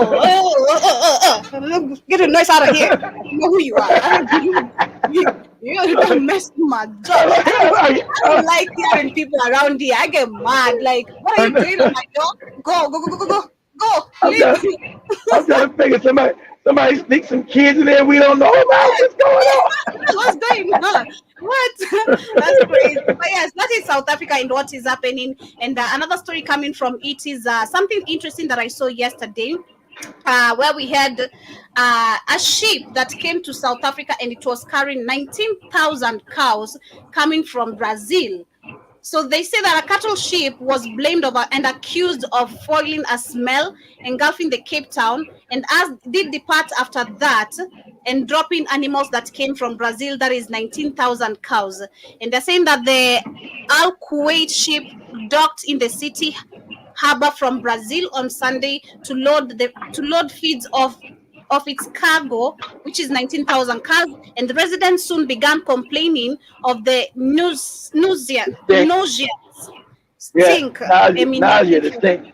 Yeah, it was stinking. They start throwing up, but all kind of dirty cattle booty. So the question is, why do we have an Iraq ship, and which is bringing cows from Brazil to South Africa? That is a question number one. Because the white farmers import them. That's why. The white farmers. Yeah, they're the ones on the farm. White people don't own no farms in South Africa. I get it. But why? This is crazy, and I believe this should be followed with a very high restriction. What is Ramaphosa doing? What is the minister of trade doing? You know, they're doing what they're told to do. Shut their mouth and let us do our business. We don't know what they're doing. They're doing what they're doing. Their puppet duties. I don't know what they're doing. Doing what they're told to do. They're saying that the NCPACA assessed the cattle on board and livestock vessel and described conditions as abhorrent, if I'm pronouncing it correctly. Yeah, abhorrent means filthy, nasty. Including an extreme buildup of feces and urine. In a statement made on Tuesday, the Animal Welfare Organization, the National Council of Societies for the Prevention of Cruelty to Animals, said that the cows had been on the ship for more than 2 weeks, with many animals having no option but to rest in dams of their own excrement. And the NCPACA said it had discovered the diseased and injured cattle during inspections between Sunday and Tuesday.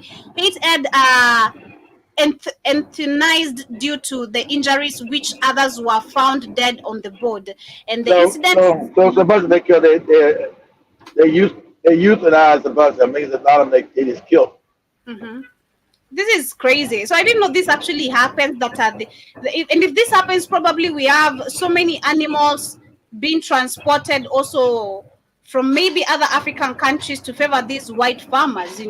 I'll not be shocked to see probably Kenya, Uganda working with the same white farmers.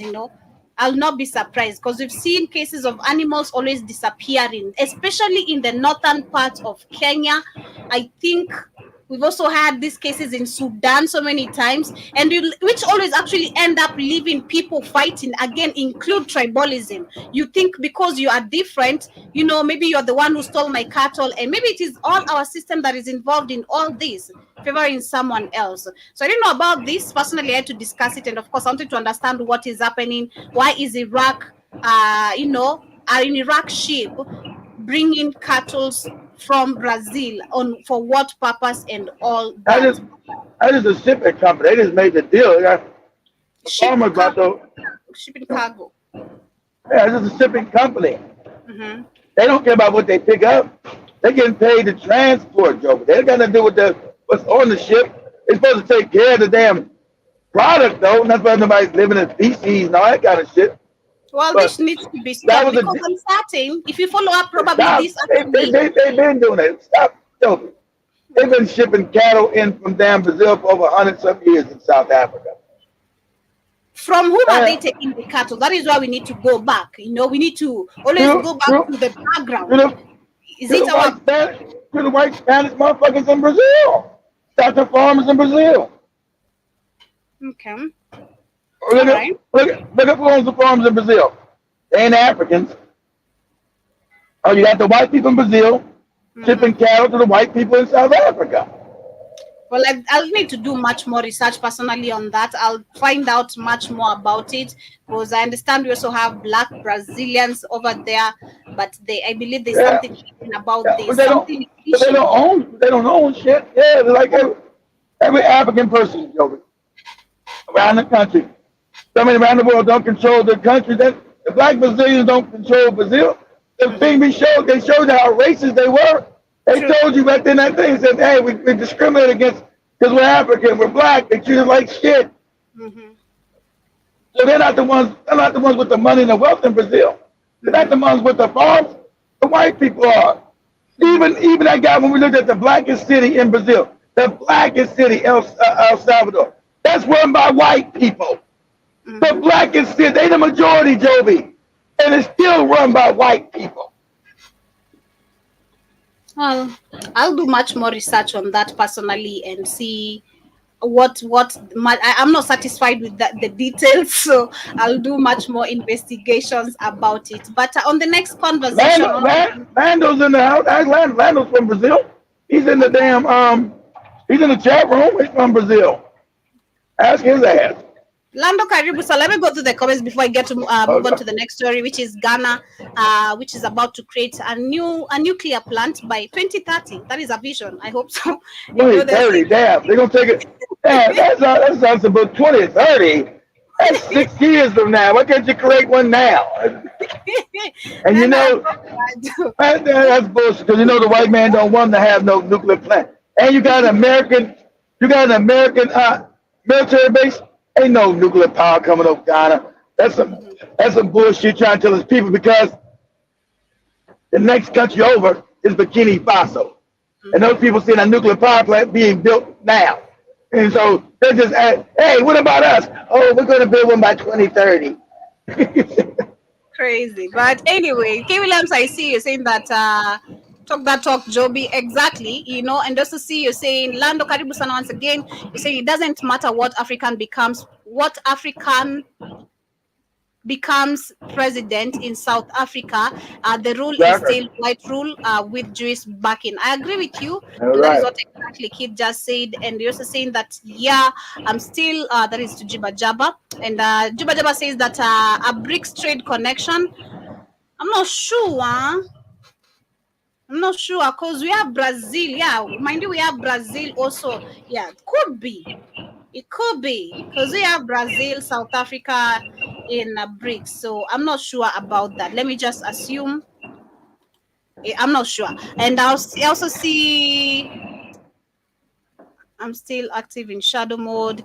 Lando says Keith is right. Brazil, black doesn't own anything in Brazil. Okay, damn, it's crazy. It is crazy to see that literally black people, no matter where we are, we have to fight for our own position. Welcome to the world, Joby. Welcome. Come on in. Have a seat. Man, but let me tell you, if I am to acquire land one day, then someone brings me this nonsense, it's a war. They'll have to kill me. They have no option. They have no option because you're not taking mine just like that. I'm a fighter, man. No, I fight for what is mine. I fight for my space. I stand for what is mine always, and I'll never stop. But anyway, moving on to Ghana and what is happening. They're saying that How about you teach the other Africans that? Man, I can't teach you when you are a weak person. You know, you can't teach a weak person how to become strong, especially a grown-up. You know, that has to come from the guts of you being, especially you when you're young. If mine began when I was still young, I've grown up being a rebel. You know, not agreeing to everything. So, yep. Yeah, and also seeing they're saying that the nuclear power is key to Ghana's transition to greener energy, but the switch is facing delays. A top official gave the information to BBC Climate Question on the podcast that was being interviewed. And they say that the Western African nation wants 1 or 2 nuclear power plants to be built up and running by 2030, but Stephen Nyamoa, executive director of state-run nuclear power Ghana, says the country is behind schedule. I mean, he also says we should probably have been starting construction now, but we're still engaging to identify the right vendor. And the delays were caused by financial, rather technical issues. That is what he also added. And they're saying that the Ghanaian government had been in talks with China, France, Russia, South Korea, and US about building nuclear plants. He added, well, you can't work with no China, you can't work with no France, you know what that's not gonna happen, Joey. You know why? Nothing. It's not gonna be built. I'm gonna tell you why it's not gonna happen. Because there's an American military base in Ghana. They're not gonna let these niggas build no damn nuclear plant. And they damn sure not gonna let China, Russia, Korea, all these other countries come and build no base for these niggas. So you niggas are doing what you're told, and you're not getting no base, and you'll remain in the dark, you backward nigga. Thank you, White. That's right. Thank you, White Daddy. I'm sorry. We're trying to get nuclear energy. We sorry. It is crazy and insane. We in ECOWAS. We sorry. It is crazy. But as we get to the meta focus of the day, shout out to everyone with us on TikTok, those who are passing by and those who are commenting. Hi to you all. And yes, Ilando is saying that the Black Brazilians are 87% of the population and don't have any power, political or otherwise. So sad, Manze. It is so sad. I'll be so happy. They're the majority, Joby. The majority in Brazil have no political power, no nothing. Because you know why? Africans are just like that lady you showed in Kenya. Oh, let me love you. Oh, hey, oh. Africans are not like you, Joby. They're let me know. You praise the Lord. You came to see me. Oh, let me kiss you. That's African. Africans, if it's not a gun stopping you from moving forward, then I don't know what is stopping you. For me, I think unless a man or someone puts a gun on my face, I'm not stopping I'm going. Okay, I'm moving forward. And that's why I'm saying I'd be so happy to see revolution in Africa. As we go all over, as we grab and chase away these people, we get to places like Brazil, Jamaica. We go to even these islands that would be so amazing. Seeing Africans and the youth and the unity. But you gotta get the Africans together. Africans gotta relearn and retain your knowledge, and they gotta gather your strength. That's what's gotta happen, Joe. It is insane. But anyway, to the major focus of the day, which was about Brazil again itself, which is pushing for a better, rather it is actually requesting that nations that are developing should have a better representation, and which I highly agree. and we should see that should have been discussed a long time ago. It should not be a debate that is starting right now, because we're realizing too late. We are realizing too late. Remember, even the next country over from Brazil is Colombia. Colombia has their first African vice president, and she's still being called a monkey in that country. You dirty monkey. I remember that. I do remember that. But yes, they're saying that the foreign ministry of the G20 gathered, that was yesterday, in Rio to discuss poverty and the climate crisis and heightened global tensions. See how black people got to go with nonsense? Can't nobody say, no, that's bullshit. All of them are bootlegs. Oh, yeah, climate crisis. So they parrot the same talking points given down by the Rothschilds and Rockers. Climate change. The climate change. There's no such thing. Any fucking climate change. That's made up political propaganda bullshit. Mm-hmm. They're adding that Brazil, which took the annual presidency of the bloc, laid out its priorities. It notably pushed for the stronger representation of developing nations in global governance, institutions, and multilateral banks. He says that Brazil. They also say that Brazil presidency of the G20 focuses on three main priorities: the fight against hunger, poverty and inequality, sustainable development in its economy, social and environmental dimensions, and the reform of global governance. That is what the Brazil foreign minister said. And the meeting of the top diplomats come as the world's conflict seemed to spread. And Brazil's Brazil, the only slums that ever been scared to go in are the Brazil. What you call them things, Lanos? Them damn favelas, whatever you call them damn things. The Brazilian slums, I go to Kibera all day. Those Brazilian slums are scary than a motherfucker. Put us up just the images of the Brazilian slums in Rio de Janeiro. Images of the Brazilian slums. And you better believe that's full of Africans in that bitch. In the Brazilian slums in Rio de Janeiro. Yeah, favelas. Yeah, favelas. Favelas. That's the only slums that I was in any country. Oh, I ain't fucking around up in there. You go in that bitch, you ain't coming out. Nah, I ain't going up in there. I'm straight. Hey, man, to come back? No. God damn. Them favelas. Open that motherfucker, boy. Shit. The police can't even go up in that bitch without getting killed. Nah. Kibera is better. You can walk in Kibera, my friend. You can see spaces in Kibera, let me tell you. I'll pull Kibera after this. What is this? What? That's a favela, Joe. That's a slum. The more knowledge Jovi didn't know.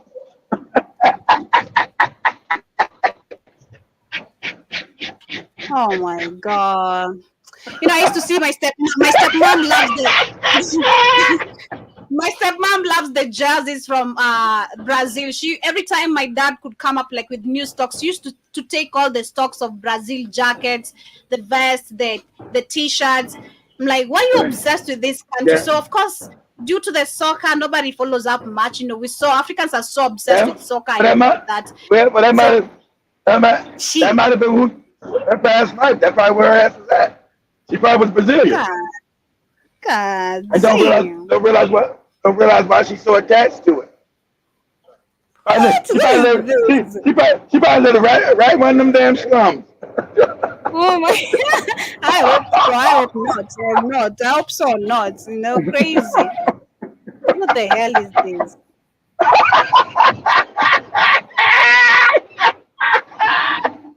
What the hell is this? You can't live in no houses piling up on each other like a mountain. This is crazy. What if something happens? You know, the earth decides to split into two or collapse. That's a slum, Joby. Nobody gives a shit. That's a slum. Oh my God. you gotta give a damn about yourself, man. You gotta give a damn, and you better call out on that president who's talking crazy about developing. Well, he's living all good, and you're here in this place. This is crazy. Let me pull up Kibera. You see the difference. Kibera, you can see at least somewhere you can, as much as it's flying toilets might hit you, you know, still there's places you can step, you know. What? It's crazy. Kibera. Okay, not really that different, but at least you can see the roads. It's not really piled up like a mountain. At least you can see girls doing ballerina there. I mean, where in Brazil can you try do ballerina here like this girl here? It's crazy. What? Oh my God. Why do you think that Austin guy likes Kenya now better than Brazil? He don't want no coochie out none of them favelas, Joby. I don't want no Brazilian either, man. Good luck to you, kid. I don't want no Brazilian. You don't want no African out of Brazil, Joby? No, I'm good. I'm okay. No disrespect, Lando. No disrespect, trust me. No disrespect, but yo, nah, I'm good. I'm okay. What if they strong, Joey? What if they're not weak like your South African man? It's a damn fault they were born in a favela, Joey. I'd rather deal with a weak man and the country is developed. Okay, at least I'm not gonna be stepping and or be, climbing mountains in terms of, at least the country is developed. You're weak. But Joey, what if he gets you out of that and he takes you to the good part of Brazil? You get out fast and come so you make life better. Come. I told you. Joey don't want you till you get to the finish line, nigga. Not really like that. I'm a unicorn. I consider myself a unicorn personally. Like, hey, some things some things hell no. No. No, I'm not about to watch myself get into a trap watching like this. Hell no. I'm not making that. But anyway, even Joey said no to the favela, Lando. Hell no, I'm not living up in that shit. That's the only slum I was ever scared to go in. I was like, man, I ain't going up in that motherfucker. You crazy? Them niggas will kill me up. Them niggas will kill me up in there. But I see, Lando, as we come to the end of the conversation, he says that the worst favelas are in Rio, and I also say that it's been like that for hundreds of years, and the favelas never change. It gets worse. I can tell, man. I used to see. I don't know if we've maybe seen movies from Brazil. I'm not sure, because we used to love growing up. We've watched a couple of Mexican movies, and you could see this kind of slums, and I used to assume they're beautiful. Mexican is not Brazil, Joe. In Mexico, I used to see such kind of houses, just colored, and they look kind of cute. Like, this is cute, but that is crazy. That is crazy. Mexico is not Brazil, Joe. I get you. I'm saying I don't know. I'm not sure if it is made either Mexican, or maybe they used to also bring us Brazilian movies, because the houses we used to see there, I can remember some of the soap operas that were just crazy, And also CJ Badaba said that my question is, do they pay rent to small huts in the favela? Maybe you better believe it.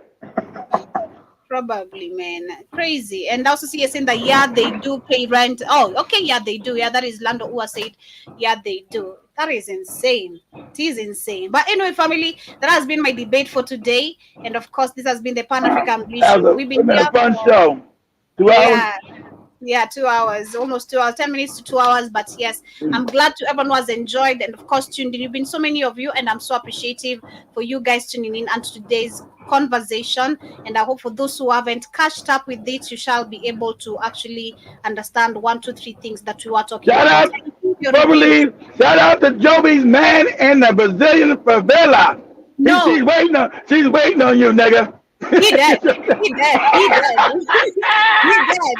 man is long dead, He's dead, Yeah, he's reincarnating probably somewhere else, not me. I'm not the one. Save me with poverty. I'm not doing it. Nah.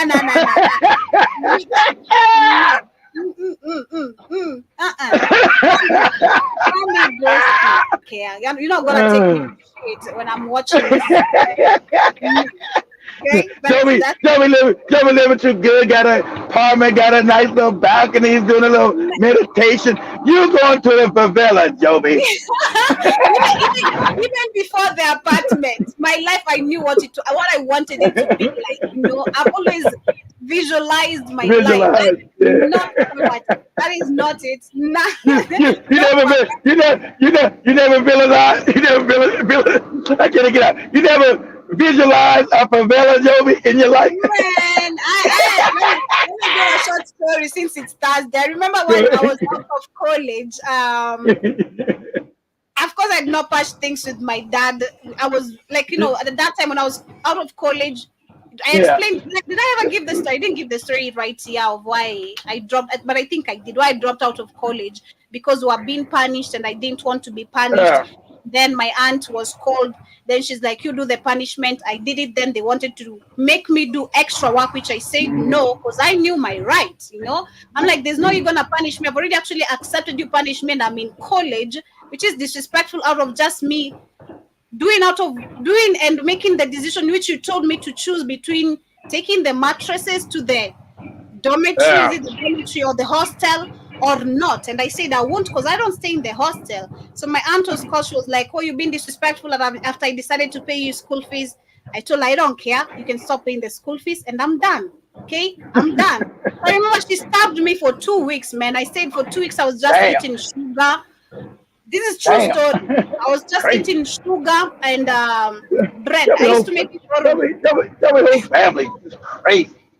I used to borrow maybe some friends, maybe $1 to survive a day because the cousin I was with that time, he was the only one receiving money, but he now neglected me, even moved out of the house completely. So I'm left there.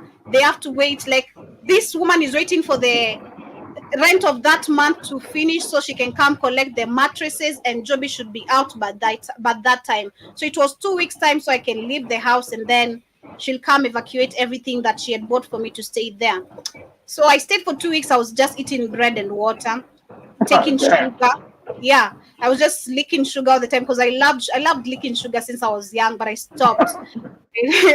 I was licking sugar just to slow down my ulcers because I have ulcers and the acidity. It was crazy. By the time I was out of there, I was really, really thin. And I remember when I mean thin, I was really, really slim. Like I was looking like someone who's HIV and AIDS positive. You like one of them goddamn poverty porn motherfuckers they show. Come feed Joby. Come feed. She got flies on her head. Man, it was crazy. So I moved out of there. Then I called my cousin because I had nowhere else to go. I can't go to my dad. My aunt is done with me. I can't go to my uncle's place, the one who's taking care of my brother right now, because the wife was sick by then. She had the problem that I just said. And I felt like I'm going to be a burden to people. So I was already tired and giving up with life. So I met this young man. Then this young man, he was not really well off. He's trying. He's also still in college, but somewhere else. So I remember when he invited me to his house the first time. You ever see this is the thing, and the worst thing you can ever do is have an assumption and create your own imaginary images in your head about someone's life or what they have, especially if they are light-skinned. Oh my God. Oh my God. Oh my God. Hold on, Joby. So light skin mean you supposed to have some money or something? Yeah, I know it. Oh my God. We call them, we make fun of Danny all the time. Danny talks here all the time. You're supposed to be. We call them rangiatao. Rangiatao means people with money, people with money. Because they assume brown, light-skinned people just have money. I don't know why that is an assumption. Either you come from a well-off family or you're just financially stable. Crazy. So this man was light-skinned, not really like Danny, but was light-skinned. Mm-hmm. So I liked him. So he calls me and invites me to his house. Then I went. Oh my God, it was a favela. It was a favela. Oh my God. So the first day, of course, you gotta act all calm. You gotta chill. You don't wanna show this man. You're all tense. I didn't know you were living like this. Like that. You was like, God damn, man, you living fucked up. Yep. So I stayed there. He cooked for me that day, and I slept there. And of course, I had nowhere to go, so I slept there. But I'm really uncomfortable because one, it's in a place where there is noise. It's very noisy. It's on the road. The toilets are outside. I'm not used to going. I've never. And when I say I've never, and I'm not special. I'm just blessed to not have grown up in a very hard, difficult life, I'd say. I've never shared an outside toilet. So that was the first time. You never went to outside toilet like Shannon Sharp did when he was a kid and his brothers. We had to go to outside toilets and stuff. I've never shared an outside toilet. So I remember that was the first day. He had the toilet was outside. It was a single room. So the toilet, the bathroom were outside. So I needed to take a shower. And of course, I needed to use also the bathroom. So he showed me where they were. But it's the whole building or the whole floor using that toilet. Oh, my God. So if you're shitting, you have to shit when you're standing or maybe squatting. Of course, you don't want those splashes of the toilet to splash on you and all that.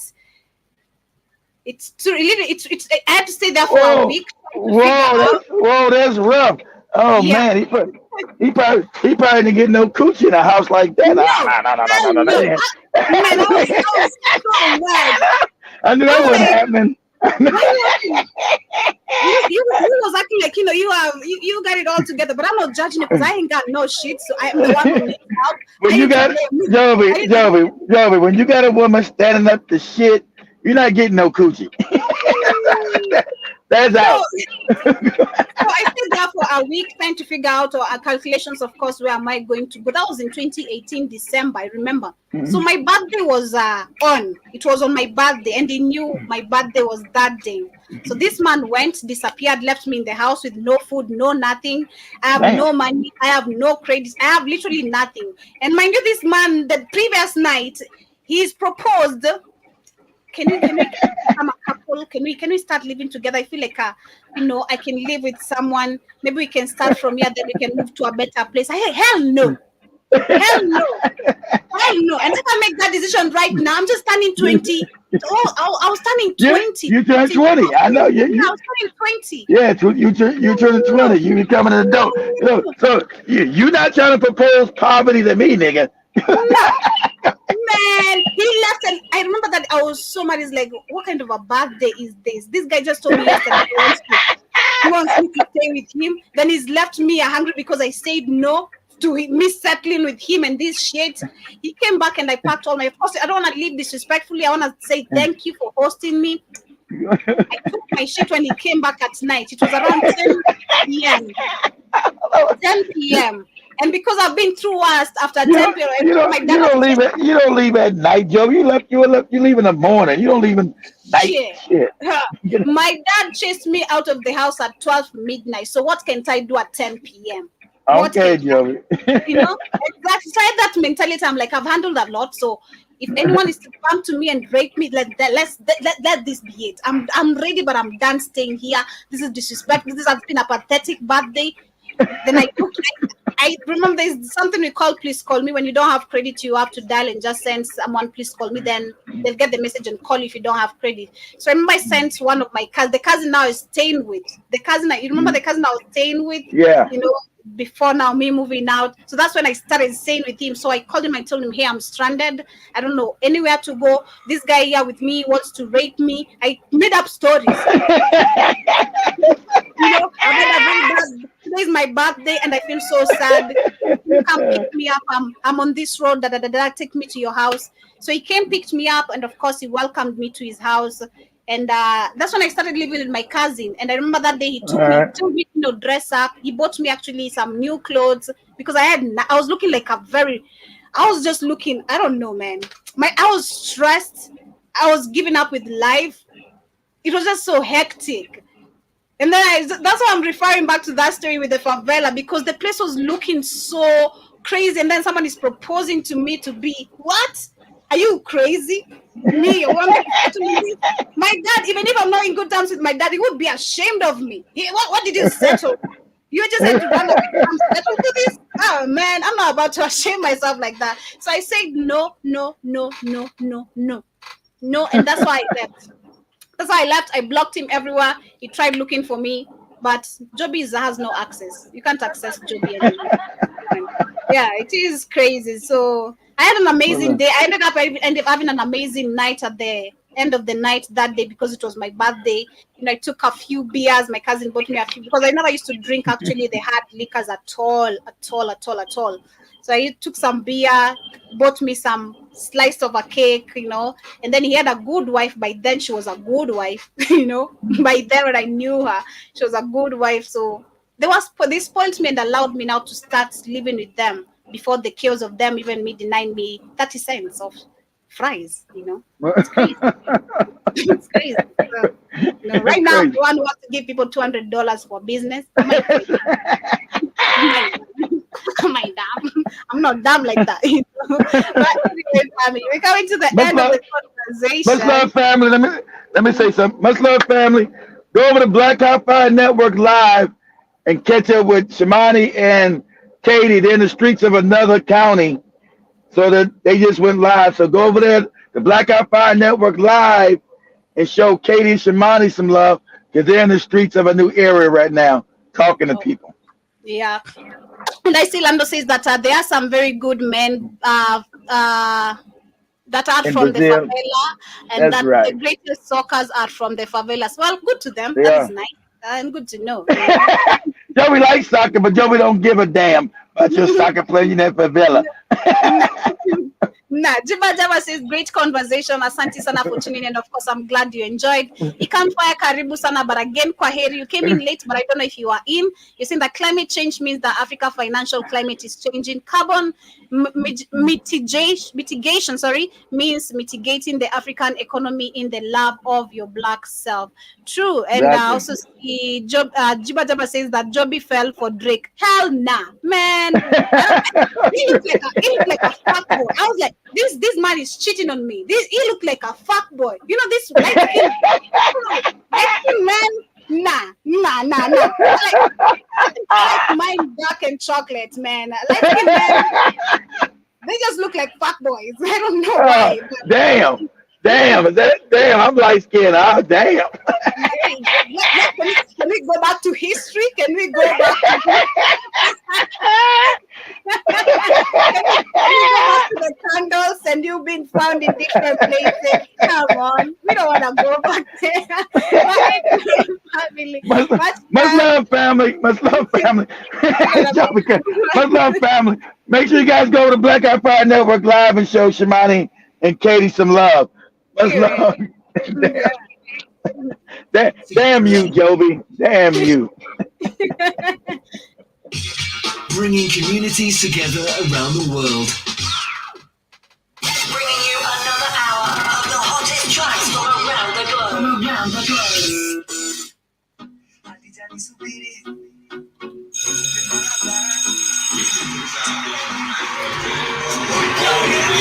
globe.